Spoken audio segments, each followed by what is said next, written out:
ಸ್ನೇಹಿತರೆ, ದರ್ಶನ್ ಅವರ ಕೇಸು ದಿನದಿಂದ ದಿನಕ್ಕೆ ಬಿಗಿಯಾಗ್ತಾ ಇದೆ. ಯಾಕಪ್ಪ ಅಂದರೆ ಈ ಊಹಾಪೋಹಗಳು ಕೂಡ ಓಡಾಡ್ತಾ ಇದ್ದಾವೆ. ಅಲ್ಲಾಗುತ್ತೆ ಇದಾಗುತ್ತೆ ಅಂತ ಹೇಳ್ಬಿಟ್ಟು ಅದ್ರ ಬಗ್ಗೆ ಮಾಹಿತಿ ಕೊಡೋಕ್ಕೆ ನಮ್ಮ ಜೊತೆ ಅಡ್ವೊಕೇಟ್ ಕಾರ್ತಿಕ್ ಅವರಿದ್ದಾರೆ. ಸರ್ ನಮಸ್ತೆ ಸರ್.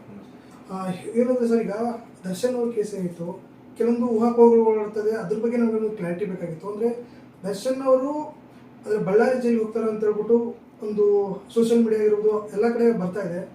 ನಿಮಗೆ ಅನ್ಸಿಬಿಟ್ಟಿಗೆ ಯಾವ ಥರ ಸರ್? ಇಲ್ಲ, ಅದು ಬಳ್ಳಾರಿ ಜೈಲಿಗೆ ಹೋಗ್ಬೇಕು ಅಂತ ಮಾಹಿತಿ ಇದೆ ಈಗಾಗಲೇ. ಸೊ ಅದು ಕಳಿಸೋದು ಬಿಡೋದು ಅದೊಂದು ರೀಸನ್ ಕೊಡಬೇಕಾಗುತ್ತೆ. ಅದೊಂದು ನ್ಯಾಯಬದ್ಧವಾದ ರೀಸನ್ಸ್ ಇವರು ಯಾರು ಪ್ರಾಸಿಕ್ಯೂಷನ್ ಏಜೆನ್ಸಿ ಇರ್ತಾರೆ ಅವರು ಕೋರ್ಟ್ಗೆ ಒಂದು ಅರ್ಜಿಯನ್ನು ಸಲ್ಲಿಸ್ಬಿಟ್ಟು ಈ ರೀಸನ್ಗೋಸ್ಕರ ನಾವು ದರ್ಶನನ್ನ ಅಲ್ಲಿ ಬಳ್ಳಾರಿ ಜೈಲಿಗೆ ಕಳಿಸ್ಬೇಕಾಗುತ್ತೆ ಅಂತ ಕೊಡಬೇಕಾಗುತ್ತೆ. ಆ ಕೋರ್ಟ್ ಪರ್ಮಿಷನ್ ಬೇಕಾಗುತ್ತೆ ಅದಕ್ಕೆ. ಸೊ ಅದೆಲ್ಲ ಆಗಕ್ಕೆ ಇನ್ನೂ ಸ್ವಲ್ಪ ಪ್ರೋಸೆಸ್ ಹಿಡಿಯುತ್ತೆ. ಬಟ್ ಈಗ ಕಳಿಸ್ತಾರೋ ಇಲ್ವೋ ಅದು ಕಾದು ನೋಡಬೇಕಾಗಿದೆ ಸರ್. ಕಾದು ನೋಡಬೇಕಾಗಿದೆ. ಮೇನ್ಲಿ ಯಾವ ರೀಸನ್ಸ್ಗೋಸ್ಕರ ಟ್ರಾನ್ಸ್ಫರ್ ಆಗುತ್ತೆ ಯೂಶಲಿ ಅಂತ ಹೇಳಿದ್ರೆ, ಏನಾದರೂ ಈ ಜೈಲಲ್ಲಿ ಹಿಂದೆ ಕೇಸ್ಗಳಾಗಿ ಅದೇನಾದರೂ ತುಂಬ ಪ್ರಾಮುಖ್ಯತೆ ತಗೊಂಡಿದ್ದರೆ ಅದರಿಂದ ಬೇಕಾದ್ರೆ ಒಂದು ಅರ್ಜಿ ಸಲ್ಲಿಸ್ಬಿಟ್ಟು ಪೊಲೀಸ್ ಅವ್ರ ಕಡೆಯಿಂದ, ಪ್ರಾಸಿಕ್ಯೂಷನ್ ಏಜೆನ್ಸಿ ಕಡೆಯಿಂದ ಈ ಥರ ಇದೆ, ಇವರು ತುಂಬ ಪ್ರಭಾವಿಗಳು, ಸೊ ಇವ್ರನ್ನ ಬಳ್ಳಾರಿ ಜೈಲಿಗೆ ಕಳಿಸ್ಬೇಕು ಅಂತ ಅದೊಂದು ರೀಸನ್ ಇರ್ಬೋದು. ಆಮೇಲೆ ಮತ್ತೊಂದು ಸೆಕ್ಯೂರಿಟಿ ರೀಸನ್ಸ್ ಇರ್ಬೋದು.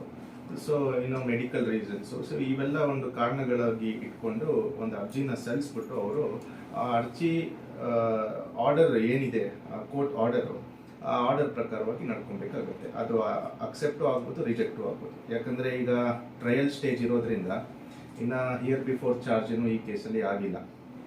ಸೊ ಇವಾಗ ಹೋದ್ರೆ ಏನಾಗುತ್ತೆ, ಬಳ್ಳಾರಿ ಜೈಲಿಗೆ ಇನ್ ಕೇಸ್ ಹೋದ್ರೆ ಇಲ್ಲಿ ಕೇಸ್ ನಡೆಸೋಕ್ಕೆ ತುಂಬ ಇದಾಗುತ್ತೆ, ಪ್ರಾಬ್ಲಮ್ ಆಗುತ್ತೆ. ಯಾಕಂದರೆ ಅವ್ರ ಪರವಾದ ವಕೀಲರು ಹೋಗಿ ಅವ್ರನ್ನ ಭೇಟಿ ಮಾಡಬೇಕಾಗಿರುತ್ತೆ. ಯಾಕಂದರೆ ಇದು ವಿಚಾರಣೆ ಸ್ಟೇಜಲ್ಲಿ ಇರೋದ್ರಿಂದ ಕೇಸು ಅವ್ರನ್ನ ಭೇಟಿ ಮಾಡಬೇಕಾಗಿರುತ್ತೆ, ಅವರಿಂದ ಮಾಹಿತಿಗಳು ಪಡಿಬೇಕಾಗಿರುತ್ತೆ.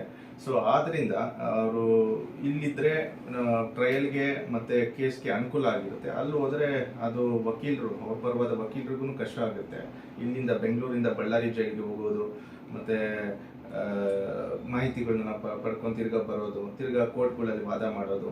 So it will become A very long process. So ಇದು ಏನಾಗುತ್ತೆ ಕಾದು ನೋಡಬೇಕಾಗಿದೆ. ಬಟ್ ಈಗಿನ ಮಟ್ಟಕ್ಕೆ ಗುಮಾನಿ ಅಂತೂ ಇದೆ, ಅದು ದರ್ಶನ್ ಅವ್ರನ್ನ ಬಳ್ಳಾರಿ ಜೈಲಿಗೆ ಶಿಫ್ಟ್ ಮಾಡಬೇಕು ಅಂತ ಹೇಳ್ಬಿಟ್ಟು. ಸರ್, ಏನಂದ್ರೆ ಈಗ ಅಂದರೆ ಒಂದು ಜೈಲಿಂದ ಇನ್ನೊಂದು ಜೈಲಿಗೆ ಶಿಫ್ಟ್ ಮಾಡಬೇಕು ಅಂದರೆ ಯಾರು ಅದನ್ನ ಅಂದರೆ ಕೇಸ್ ಥರ ಅಂದರೆ ಯಾರದನ್ನ ಫೈಲ್ ಮಾಡಬೇಕು ಅಂತ ಪೊಲೀಸವ್ರು ಮಾಡಬೇಕಾ, ಏನು ಯಾರು ಮಾಡ್ತಾರೆ? ಇಲ್ಲ, ಪೊಲೀಸ್ ಅವರು ಪ್ರಾಸಿಕ್ಯೂಷನ್ ಏಜೆನ್ಸಿ ಮೂಲಕ ಮಾಡಬೇಕಾಗುತ್ತೆ. ಅವರು ಒಂದು ಅರ್ಜಿನ ಸಲ್ಲಿಸಬೇಕಾಗುತ್ತೆ. ಈಗ ಯಾವ ಕೋರ್ಟಲ್ಲಿ ಇದೆ ಆ ಕೋರ್ಟಲ್ಲಿ ಯಾವ ಕಾರಣಕ್ಕೆ ನಮಗೆ ದರ್ಶನ್ ಅವರು ಇಲ್ಲಿ ಬೇಡ ಬಳ್ಳಾರಿ ಜೈಲಿಗೆ ಕಳಿಸ್ಬೇಕು ಅಂತ ಹೇಳ್ಬಿಟ್ಟು ಅವ್ರು ಒಂದು ಅರ್ಜಿನ ಸಲ್ಲಿಸಬೇಕಾಗುತ್ತೆ. ಅವ್ರು ಸಲ್ಲಿಸಿದಾದ್ಮೇಲೆ ಅದು ವಿಚಾರಣೆಗೆ ಬರುತ್ತೆ. ಇವ್ರ ಪರವಾದ ವಕೀಲರು ಇಲ್ಲ ಬೇಡ ಅಂತ ಅಬ್ಜೆಕ್ಷನ್ ಮಾಡ್ಬೋದು, ಅದಕ್ಕೆ ಅಬ್ಜೆಕ್ಷನ್ ಫೈಲ್ ಮಾಡ್ಬೋದು. ಅದಾದ ನಂತರ ವಾದ ವಿವಾದಗಳಾದ್ಮೇಲೆ ಅದಕ್ಕೊಂದು ಆರ್ಡರ್ ಹೊರಹಾಕುತ್ತೆ ಮಾನ್ಯ ಸೆಷನ್ಸ್ ಕೋರ್ಟು. ಆ ಆರ್ಡರಲ್ಲಿ ಏನು ಬರುತ್ತೆ ಅದೇ ಫೈನಲ್. ಸರ್, ಇನ್ನೊಂದು ಬಳ್ಳಾರಿ ಜೈಲಿಗೆ ಯಾಕೆ ಅಂತ ಏನಾದರೂ ಬೇರೆ ಬೇರೆ ಜೈಲಿಗೆ ಕಳಿಸ್ಬೋದಾ, ಏನಾದ್ರು ಮೇನಾಗಿ ಇದಕ್ಕೆ ಕಳಿಸ್ಬೇಕು ಅಂತ ಏನಾದ್ರು ಇರುತ್ತೆ ಸರ್? ಇಲ್ಲ, ಈ ಹಿಂದೆ ಬಳ್ಳಾರಿ ಜೈಲಿಗೆ ಅವರು ಹೋಗಿದ್ದರಿಂದ ಈ ಹಿಂದೆ ಒಂದು ಕೇಸ್ ಆಗಿತ್ತು, ಫೋನ್ ಯೂಸ್ ಮಾಡಿರುವಂಥ ಕೇಸ್ ಆಗಿತ್ತು. ಆ ಕೇಸಲ್ಲಿ ಬೇರೆ ಬೇರೆ ಅವರೆಲ್ಲ ಇನ್ವಾಲ್ವ್ ಆಗಿದ್ರು. ಅದು ಬೇರೆ ಕ್ರೈಮ್ ನಂಬರು. ಆ ಕ್ರೈಮ್ ನಂಬರಲ್ಲಿ ನಾನು ಒನ್ ಆಫ್ ದಿ ಅಕ್ಯೂಸ್ಡ್ಗೆ ವಕೀಲರಾಗಿದ್ದೀವಿ ನಾವು. ಸೊ ಆ ಎಲ್ಲ ಒಂದು ಡೆವಲಪ್ಮೆಂಟ್ ಇನ್ನು ಇಟ್ಕೊಂಡು ಬೇಕಾದ್ರೆ ಇಲ್ಲಿದ್ರೆ ತಿರ್ಗಾ ಅವರು ಅದೇ ಒಂದು ಲಕ್ಸುರಿನೆಸ್ ಸಿಗುತ್ತೆ ಅವ್ರಿಗೆ ಅಂತ ಹೇಳ್ಬಿಟ್ಟು ಬೇಕಾದ್ರೆ ಅರ್ಜಿನ ಸಲ್ಲಿಸ್ಬಿಟ್ಟು ಟ್ರಾನ್ಸ್ಫರ್ ಮಾಡೋದಕ್ಕೆ ಬೇಕಾದ್ರೆ ಇದು ಮಾಡ್ಬೋದು. ಮಾಡ್ತಾ ಇದ್ದಾರೋ ಏನೋ ಗೊತ್ತಿಲ್ಲ, but this is the thing. ಈಗ ನಡೀತಾ ಇರೋ ಎಲ್ಲ ಬೆಳವಣಿಗೆಗಳ ಪ್ರಕಾರ ಎಷ್ಟು ಪರ್ಸೆಂಟೇಜ್ ಏನಾದ್ರು ಹೋಗ್ಬೋದು ಅಥವಾ ಆ ರೀತಿ ಏನಾದ್ರು ಹೇಳೋಕ್ಕಾಗುತ್ತೆ? ಅದು ಬಟ್ ಈಗಿನ ಮಟ್ಟಿಗೆ ಮಾಹಿತಿ ಅಂತೂ ಇದೆ. ಬಟ್ ನಮ್ಮ ಕ್ಲೈಂಟ್ಸ್ ಅದು ಯಾವ್ದು ಹೇಳಿದೆ ನಾನು, ಫೋನಿನ ಕೇಸು ಇರೋದ್ರಿಂದ ಸೊ ಮಾಹಿತಿ ಅಂತೂ ಇದೆ. ಬಟ್ ಅದೆಷ್ಟು ಮಟ್ಟಿಗೆ ನಿಜ ಸುಳ್ಳು ಗೊತ್ತಿಲ್ಲ. ಮತ್ತು ಈಗ ನೋಡ್ದಂಗೆ ಫಸ್ಟ್ ಥರ ಯಾವುದೇ ರೀತಿಯಲ್ಲಿ ಡಿಸ್ಟರ್ಬೆನ್ಸ್ ಏನೂ ಇಲ್ಲ, ಅವ್ರ ಪಾಡಿಗೆ ಅವ್ರು ಇದ್ದಾರೆ.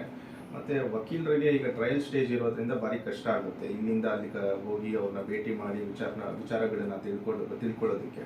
ಸೊ ಆದ್ದರಿಂದ ನೋಡಬೇಕಾಗುತ್ತೆ, ಏನಾಗುತ್ತೆ ಕಾದು ನೋಡಬೇಕಾಗುತ್ತೆ ಸರ್.